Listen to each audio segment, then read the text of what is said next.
بسم اللہ الرحمن الرحیم۔ السلام علیکم، ہمارے چینل میں خوش آمدید ناظرین۔ آج آپ کے لیے میں انتہائی خوفناک، سنسنی خیز اور دلچسپ کہانی لے کر آئی ہوں، لیکن کہانی شروع کرنے سے پہلے آپ سے گزارش ہے کہ اگر آپ ہمارے چینل پر نئے ہیں تو ہمارے چینل کو ضرور سبسکرائب کیجیے تاکہ آپ کو ہماری ویڈیوز سب سے پہلے ملیں۔ ہر انسان اکیلا اس دنیا میں آتا ہے، مگر اس کے اس دنیا میں آتے ہی بہت سارے رشتے اس کے ساتھ منسوب ہو جاتے ہیں۔ وہ جیتا ہے تو سب جیتے ہیں، اگر وہ مر جائے تو کسی کے اندر جینے کا حوصلہ باقی نہیں رہتا۔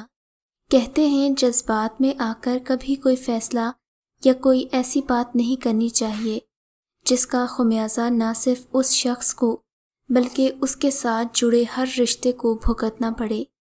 یہ واقعہ میرے بہت ہی قریبی دوست ندیم کے ساتھ پیش آیا اور میں اس کا واحد چشمدید گواہ ہوں۔ یہ تقریباً 1960 کی بات ہے، جب کراچی ملک کا دارالخلافہ ہوا کرتا تھا۔ یہاں کی سڑکیں روز ڈھلتی تھیں، انتہائی سکون کا ماحول تھا۔ میں اور میرا دوست ندیم کراچی کے علاقے گھاس منڈی میں رہتے تھے۔ اس وقت ہماری عمریں قریب 10-12 سال ہوگی۔ میرے گھر میں والدین اور ہم 5 بہن بھائی رہتے تھے۔ میں سب سے بڑا تھا۔ والد صاحب ایک مکینک تھے۔ جب گھر میں افراد زیادہ ہوں اور آمدن کی ذمہ داری صرف ایک کے کاندھے پر ہو تو اس گھر میں بچے جلدی بڑے ہو جاتے ہیں۔ مجھے بھی 5ویں پاس کروا کر ایک مکینک کے ذمے سونپ دیا اور میں طاہر سے چھوٹا بن گیا۔ یہی حال میرے دوست ندیم کے گھر کا تھا۔ اس کے والد ایک پلمبر تھے۔ وہ کل ملا کر 3 بہن بھائی تھے۔ اس کے والد کی ہوائی روزی تھی، کبھی کام ہوتا تھا کبھی نہیں۔ مجھے دیکھتے ہوئے اس کے والد نے اسے بھی اسی گیراج میں کام کے لیے بھیج دیا جہاں میں کام کیا کرتا تھا۔ گویا یوں کہوں تو غلط نہیں ہوگا کہ ہم دونوں چھوٹے ہوتے ہوئے اپنے اپنے گھروں کے بڑے بن چکے تھے۔ ہم جس مکینک کے پاس تھے اس کی دکان رام سوامی پہ تھی۔ ہم دونوں کیونکہ کام سیکھ رہے تھے اسی لیے ہمیں روز کا ایک آنا ملتا تھا۔ ہم خیال اور ہم عمر ہونے کی وجہ سے بہت جلد ہی ہماری دوستی ہو گئی۔ ہم روز صبح ساتھ ہی کام پر جاتے تھے۔ خدا کا شکر ہے کہ ہم دونوں کے مکان ذاتی تھے، ورنہ ہماری محنت کسی اور کی جھولی بھرتی۔ ندیم اپنے کام میں بہت محنت کرتا تھا۔ وہ ہر کام سلیقے سے کرتا۔ کام کے بعد وہ سب اوزار سمیٹ کر اپنی جگہ رکھتا۔ اس کی یہی عطا مجھے پسند تھی۔ ہم روز صبح 9 بجے کام پر پہنچ جاتے۔ میں صفائی کرتا اور وہ باہر لگے ہینڈ پمپ سے سراہی میں پانی بھر کر لاتا۔ پھر استاد آتا، ہمیں کام بتاتا تھا۔ شام تک کام کر کے ہمارے ہاتھ پیر تو کیا روحیں بھی سیاہ پڑ جاتی تھیں۔ جس عمر میں ہمارے ہاتھ قلم کی سیاہی سے کالے ہونا تھے، اس عمر میں تیل اور گریس ہمارے مقدر کو کالا کر رہے تھے۔ خیر نصیب کا لکھا سمجھ کر ہم دونوں کام میں مگن تھے۔ ہماری چھٹی شام 6 بجے ہوتی تھی۔ دوپہر کا کھانا استاد کی ذمہ داری تھی۔ ایک دن ہم دونوں کام کر رہے تھے تو ندیم کی نظر اپنے ہی اسکول کے بچوں پر پڑی جو بستہ اٹھائے اپنے گھروں کو جا رہے تھے۔ یہ دیکھ کر ندیم کی آنکھوں سے آنسو ٹپک پڑے۔ اس نے کالے ہاتھوں سے اپنے آنسو صاف کیے۔ میں سمجھ گیا کہ اسے اسکول کی یاد آ رہی ہے۔ میں نے کچھ نہ بولتے ہوئے صرف اس کے کاندھے پر ہاتھ رکھ کر اسے تسلی دی۔ اس شام وہ بہت گمسم رہا۔ ہم روزانہ کام پر پیدل جاتے اور آتے تھے۔ اس وقت اس علاقے میں پرانے وقتوں کی عمارتیں ہوا کرتی تھیں، جن میں سے کچھ آج بھی ہیں۔ راستے میں ایک عمارت ایسی تھی جو آدھی تعمیر ہوئی تھی اور پھر کسی وجہ سے اس کا کام رک گیا تھا۔ ہم جب سے دیکھ رہے تھے وہ غیر تعمیر شدہ ہی تھی۔ اس عمارت کے بارے میں کافی باتیں سن رکھی تھیں، جیسے ان میں جنات کا بسیرا ہے، اگر کوئی وہاں جائے تو واپس نہیں آتا، وغیرہ وغیرہ۔ ہم چھوٹے تھے اور چونکہ اس وقت ہمارے ذہن کچی مٹی کے تھے، ہم بھی یہی مانتے تھے کہ ہاں ضرور اس عمارت میں کچھ تو ہوگا۔ وہ عمارت ہمارے راستے میں پڑتی تھی۔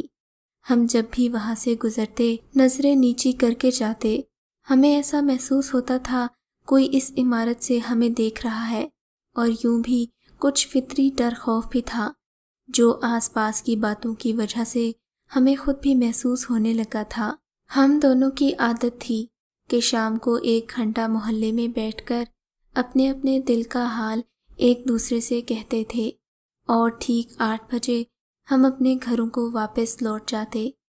دن گزرتے گئے، ہم چھوٹے سے بڑے ہو گئے، اسی لیے دکان پہ ذمہ داریاں بھی بڑی ہو گئیں، مگر ہمارے روز کے معمول میں فرق نہیں آیا تھا، نہ ہی دوستی میں۔ ایک روز ہم حسب معمول محلے میں بیٹھے ہوئے تھے، ایک لڑکا بھاگتا ہوا ہمارے پاس سے گزر گیا۔ ندیم نے اسے پہچان لیا، وہ ہمارے ہی محلے کا لڑکا تھا۔ اس کے پیچھے 2 لڑکے اور آئے، ان میں سے ایک کو میں نے آواز دی، اس لڑکے کے بارے میں پوچھا جو پہلے سے ہی کافی گھبرایا ہوا وہاں سے بھاگا تھا۔ اس لڑکے نے بتایا کہ اس نے بلڈنگ کی شرط لگائی تھی، پتہ نہیں کیا دیکھا کہ اندر جاتے ہی واپس بھاگ آیا۔ اس دن کے بعد رات کو میں اور ندیم جب محلے میں بیٹھتے تو ہمارا موضوع بحث وہی عمارت ہوتی۔ یار ایسا کیا ہے اس عمارت میں جو لوگ اس کے پاس سے جاتے ہوئے بھی کتراتے ہیں؟ ندیم بولا۔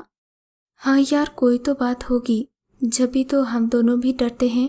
ہم باتیں کرتے کرتے اپنے گھروں کو چل دیے۔ ایک روز شام کو ہم کام سے واپس آ رہے تھے، جب اس عمارت کے پاس سے گزرے تو ندیم نے میرا ہاتھ پکڑ کر مجھے وہاں ایک چبوترے پر بٹھا دیا، خود بھی ساتھ ہی بیٹھ گیا۔ کیا ہوا یار، یہاں کیوں رک گئے؟ اس نے پوچھا۔ یار تھوڑی دیر دیکھتے ہیں اس عمارت میں ایسا آخر کیا ہے۔ وہ بغور عمارت کو دیکھ رہا تھا۔ یار مجھے ڈر لگ رہا ہے، دیکھ شام ڈھل چکی ہے، سردی بھی بڑھ رہی ہے، میں نے اس سے کہا۔ میری باتوں سے تنگ آ کر وہ اٹھ گیا۔ ہم وہاں سے چلتے ہوئے گھر کو آ گئے۔ دن گزرتے گئے، ہم نے نوجوانی کی دہلیز پہ قدم رکھ دیا تھا۔ ہر شے کو پانے کی خواہش، دل میں کسی کو بسانے کی آرزو، یہ جذبات ہمارے لیے نئے نئے تھے۔ ایسا ہی کچھ ندیم کے ساتھ ہوا۔ محلے کی ایک لڑکی پہ اس کا دل آ گیا، ہر دم اسی کی باتیں کرنا، اس کے خیالوں میں کھوئے رہنا اور اس کے ساتھ زندگی کے سپنے سجانا۔ نہ جانے وہ کیا کیا سوچتا۔ اس لڑکی کو بھی اس بات کا بخوبی اندازہ تھا کہ ندیم اسے پسند کرتا ہے، وہ بھی اشاروں میں محبت کا اظہار کر چکی تھی۔ اس زمانے میں محبت کرنا آج کل کی طرح آسان نہیں ہوا کرتا تھا۔ ندیم زیادہ پڑھا لکھا تو تھا نہیں، اس نے اپنی بہن کو اعتماد میں لے لیا، اسی سے خط لکھوایا کرتا۔ چونکہ لڑکی محلے ہی کی تھی، اس لیے ندیم کی بہن اس کے گھر ندیم کے خط دینے کے بہانے سے جایا کرتی۔ وہ لڑکی بھی خط کا جواب فوراً ہی لکھ کر اس لڑکی کو دے دیتی۔ اس طرح معصوم محبت کی خط و کتابت کا سلسلہ شروع ہو گیا۔ محلے میں 2 لڑکے بہت بدنام تھے، کچھ کام نہ کرنا، چوری چکاری کرنا، ہلکا پھلکا نشہ بھی کر لیا کرتے۔ وہ محلے کی لڑکیوں پر آوازیں بھی کستے، کبھی کبھار جوا کھیلتے۔ ان کے لیے یہ کوئی بڑی بات نہیں تھی، اپنی حرکتوں کی وجہ سے کئی بار محلے میں پٹ بھی چکے تھے اور سرکاری مہمان بھی بن چکے تھے۔ ایک دن ہم دونوں کام سے آئے تو دیکھا کہ محلے میں کوہرام مچا ہوا ہے۔ معلوم کیا تو پتہ چلا محلے کا ایک 18 سالہ نوجوان اس عمارت کی شرط جیتنے کے چکر میں اپنی زندگی کی بازی ہار چکا تھا۔ پورے محلے میں ایک سوگ کا سا سما تھا۔ اگلے روز کام زیادہ تھا تو استاد نے ہم سب کو 9 بجے تک روک لیا۔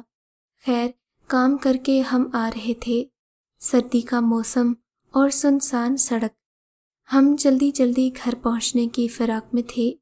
جب اس عمارت کے پاس سے گزرے تو ندیم نے کہا، یار دیر تو بہت ہو چکی ہے، بس 5 منٹ یہاں بیٹھ کر دیکھتے ہیں کہ آخر اس عمارت میں ایسا کیا ہے جو ایک انسان کی موت کا سبب بھی بن سکتا ہے۔ میں نے پہلے تو اسے منع کر دیا، پھر اس کی دوستی کی خاطر بیٹھ گیا۔ وہ ٹکٹکی باندھے اس عمارت کو دیکھ رہا تھا۔ اچانک ہمارے کاندھوں پر کسی نے ہاتھ رکھا۔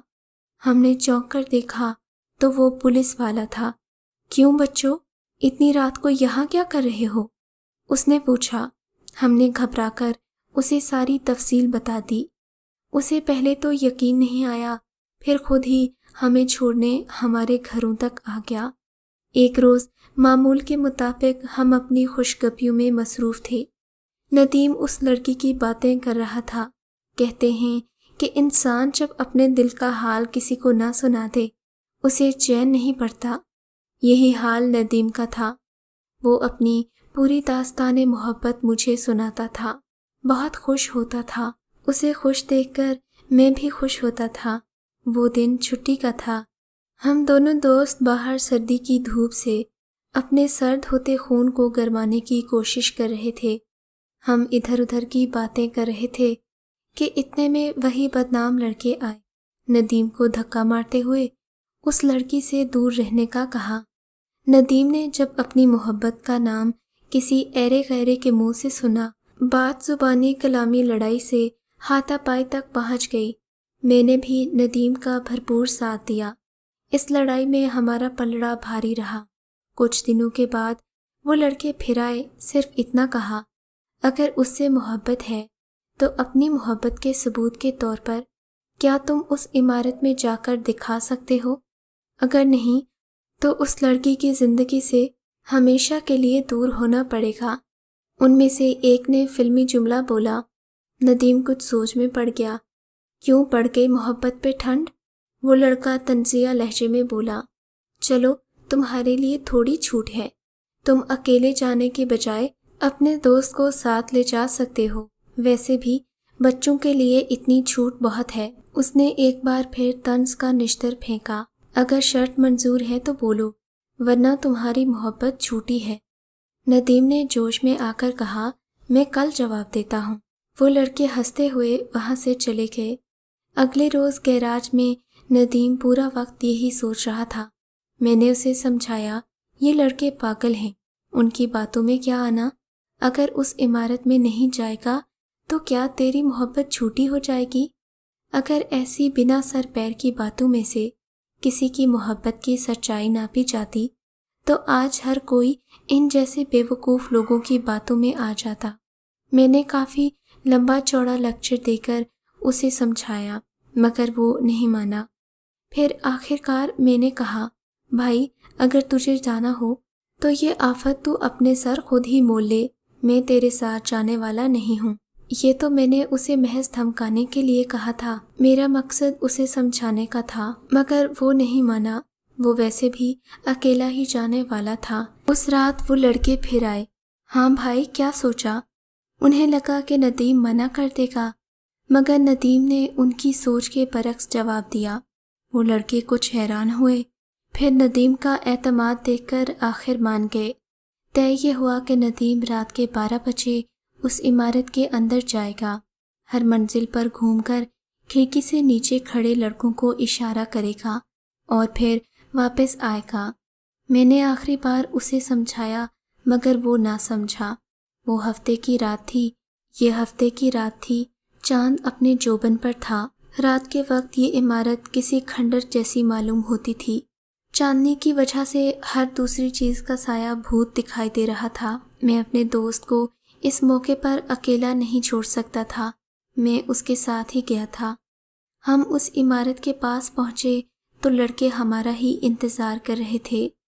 ہم اپنے گھروں میں کہہ کر آئے تھے کہ ہم اپنے دوستوں کے پاس جا رہے ہیں اور دیر سے آئیں گے۔ ندیم نے اللہ کا نام لیا اور آگے بڑھا۔ میں دور کھڑا تھا۔ اپنے جگری دوست کو اس طرح موت کے منہ میں جاتے ہوئے میں نہیں دیکھ سکتا تھا، سو اس کے پیچھے ہو لیا۔ عمارت کافی خستہ تھی۔ ہم نے جیسے ہی پہلا قدم رکھا، یوں محسوس ہوا کوئی ہمیں پکار رہا ہے۔ ہم نے ایک دوسرے کا ہاتھ مضبوطی سے پکڑ لیا۔ آہستہ آہستہ قدم آگے بڑھ رہے تھے۔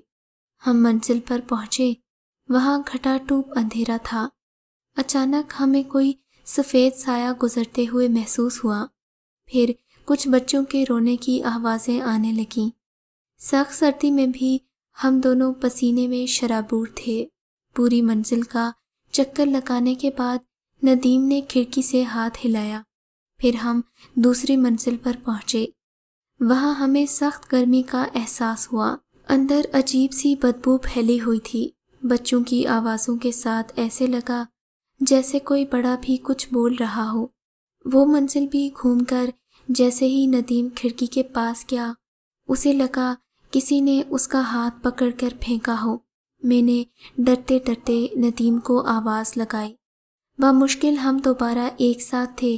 پھر ہم دونوں دوبارہ کھڑکی کے پاس گئے اور ہاتھ ہلا دیا۔ ندیم نے سرگوشی میں کہا، بس طاہر، اب منزل قریب ہے۔ ہم ہمت کر کے تیسری منزل پر پہنچے۔ وہاں ہمیں ایک طرف ایک روشنی دکھائی دی۔ ہم دھیرے دھیرے آواز بلند کیے اس طرف بڑھے۔ جھانک کر دیکھا تو ہم دونوں کے ہوش اڑ گئے۔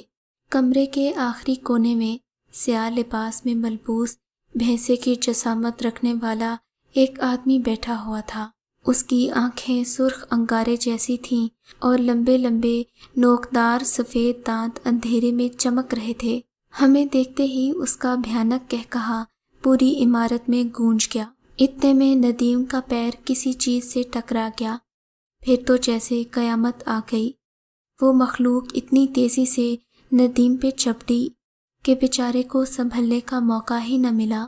میں نے آخری بار جب اسے دیکھا تو وہ مجھے جانے کا اشارہ کر رہا تھا۔ میں نیچے کی طرف اندھا دھند بھاگا۔ شاید اس مخلوق میں سے کوئی میرے پیچھے تھا۔ مجھے ڈر تھا کہیں یہ مجھے دبوچ نہ لے۔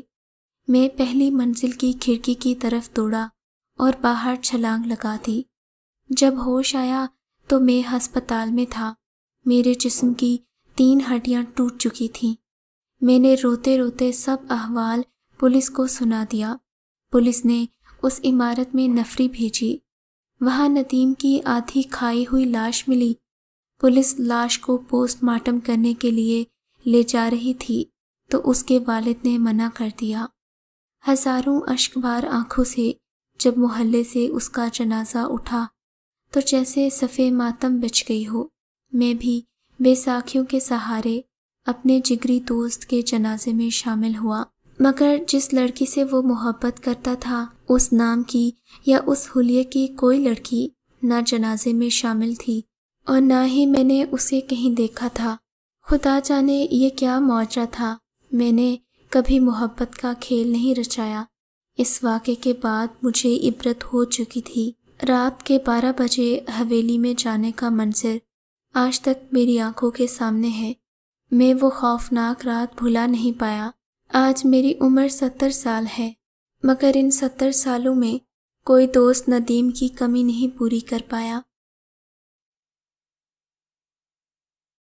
اگر آپ کو یہ کہانی اچھی لگی ہے تو اس ویڈیو کو لائک کیجیے اور اس طرح کی مزید ویڈیوز دیکھنے کے لیے ہمارے چینل کو سبسکرائب کیجیے۔ اور ہاں، اگر آپ کی کسی دوست، رشتہ دار یا بہن کے ساتھ خدا نہ کرے ایسا کوئی واقعہ پیش آیا ہے تو ہمیں کامنٹ سیکشن میں اس کے بارے میں ضرور بتائیے۔